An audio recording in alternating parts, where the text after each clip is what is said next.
Hello, xin chào các bạn đã quay trở lại với review 5 phút. Ở cuối tập 25, sau khi Vương Lâm đi tới Chiến Thần Điện, anh ấy rất nhanh đã đi tới một hang động và cùng Phượng Loan đi vào bên trong. Rất nhanh, sau khi đi vào, trước mắt Vương Lâm liền hiện ra một cột đá bằng thạch bích.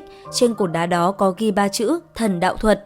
Sau khi được Phượng Loan giới thiệu, ngay lập tức Vương Lâm cũng liền ngồi xuống và ghi chép lại toàn bộ những gì mình thấy vào trong trí não. Thế nhưng, sau khi Vương Lâm ghi chép lại toàn bộ, đến lúc mở mắt ra, toàn bộ ghi chép về thần đạo thuật lại đột nhiên biến mất. Cuối cùng, Vương Lâm chỉ còn cách tu luyện nó luôn mà thôi, nhìn qua thạch bích trước mắt, sau đó thân hình đi vào bên trong thức hải. Thế nhưng, đang khi Vương Lâm nhắm mắt tu luyện thì bên trong não hải xuất hiện một thân ảnh lão nhân tóc bạc. Sau đó, lão thi triển ra rất nhiều phân thân rồi dung hợp nó lại. Cuối cùng, hít sâu một hơi, vị lão giả kia liền phóng về phía trước, đánh mạnh vào ấn ký trên trán của Vương Lâm. Đáng tiếc, trán của Vương Lâm lóe sáng, anh ấy liền đẩy bay đạo thân ảnh kia ra xa và tỉnh lại. Thấy Vương Lâm như vậy, Ma Đầu vui sướng bởi vì nó nghĩ mình sẽ được giải thoát. Đáng tiếc, Vương Lâm không ảnh hưởng gì. Sau khi tỉnh lại, Vương Lâm cảm giác được thần đạo thuật này không hợp với mình, bởi vậy anh ấy không quan tâm đến nó nữa. Tiếp theo, anh ấy cũng liền đi dạo quanh nơi này một lượt. Vô tình, anh ấy phát hiện ra trên hài cốt của sư tổ Chiến Thần Điện có màu đen quỷ dị. Nhìn nó, Vương Lâm biết có người đang giở trò, thế nhưng không muốn gây náo loạn. Vì thế, Vương Lâm cùng Phượng Loan liền trở ra bên ngoài. Vừa thấy Vương Lâm, thanh âm lão nhân vang lên nói: "Nếu ngươi không ra, lão phu định đi vào tìm ngươi đây." Nghe vậy, Vương Lâm không nói gì, anh ấy liền đi lên hồ lô và cùng vị lão nhân kia rời đi. Trở về Tu Ma Hải, vị lão nhân kia dừng lại, thanh âm vang lên nói: "Ở đây đợi mấy ngày, chờ một người nữa tới. Đến lúc đó, ba chúng ta sẽ cùng đi." Dứt lời, vị lão nhân kia liền ngồi xuống dưỡng thần.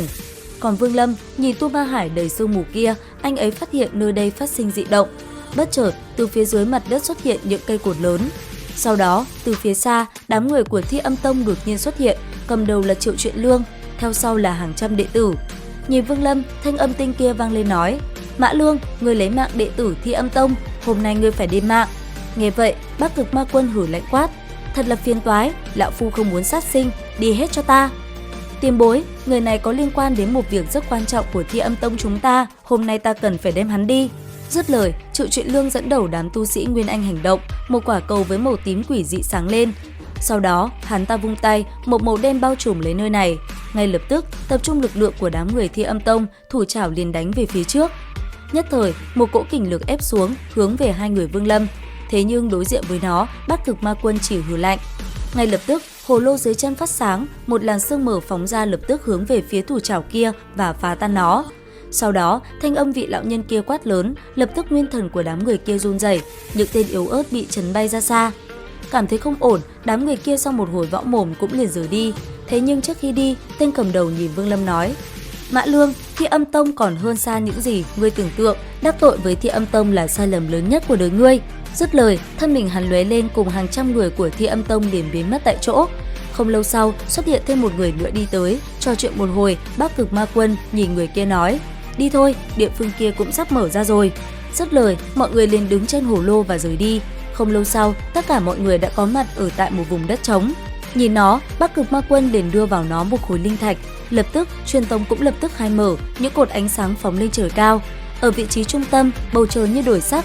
Sau một hồi, nơi đây lóe lên luồng ánh sáng 7 màu. Nhìn nó, vị lão nhân kia liền dẫn Vương Lâm vào bên trong. Không lâu sau, hai người được truyền tống tới một nơi, nó được gọi là Toái Tinh Loạn. Từ trong luồng ánh sáng đi ra, thân hình Vương Lâm xuất hiện. Thế nhưng vừa tới, một vị lão nhân dùng cây phất trần đã liền đánh ra một đạo ánh sáng đỏ rực về phía Vương Lâm. Rất may, Bắc Cực Ma Quân đã hóa giải. Thì ra, người kia gọi là Cổ Đế, ông ta chỉ muốn thử Vương Lâm một chút. Tiếp theo, nơi đây lại có thêm vài người xuất hiện. Đầu tiên là một con cóc khổng lồ, nó lè lưỡi trải ra một con đường, bên trong nó có một vị lão nhân cổ quái đi ra.